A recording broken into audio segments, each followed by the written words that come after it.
If you think you know what makes up the 4 pillars of hip-hop culture, please stay tuned because we want to test your knowledge. We've already discussed what is religious about religion.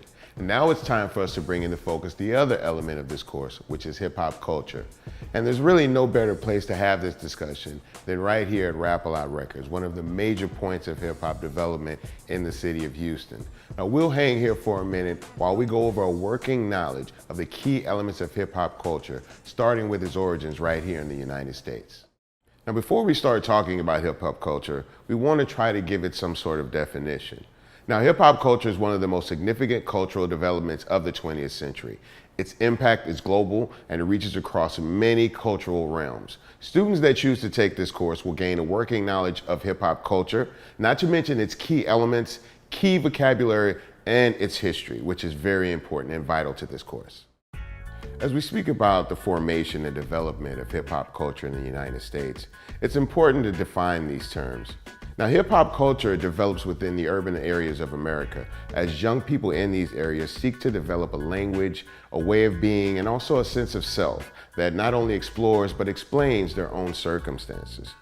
When Pimp C and I sought to start UGK, one of the things that we really wanted to focus on was defining ourselves not only as individuals, but also defining our surroundings, our community, and our city.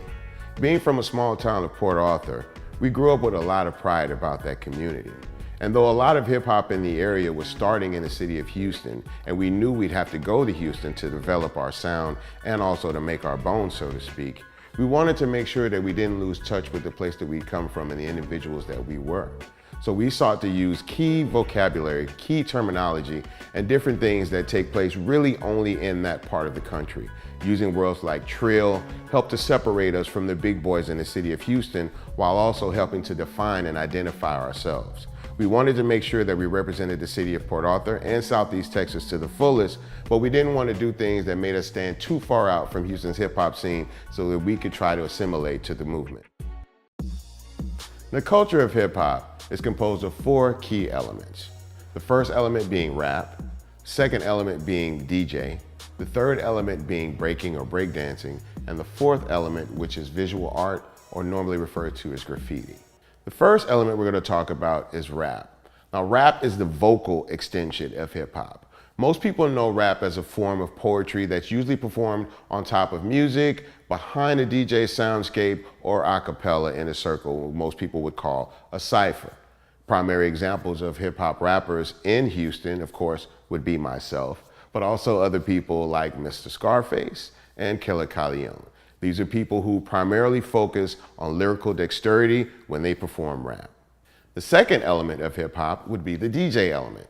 Now, most people know this as the musical element or extension of hip hop. The DJ's job is to provide a soundscape, either with a rapper or without, to entertain people and to get them in a certain frame of mind or to have them feeling a certain type of way, as we like to say.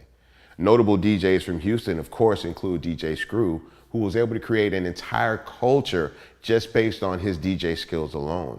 Also, people like Michael Watts, who represents the Swisher House, have been able to help translate this sound from outside of Houston around the world. Now, the third element of hip hop we're talking about would be breaking or breakdancing. This would be the physical extension of hip hop's culture.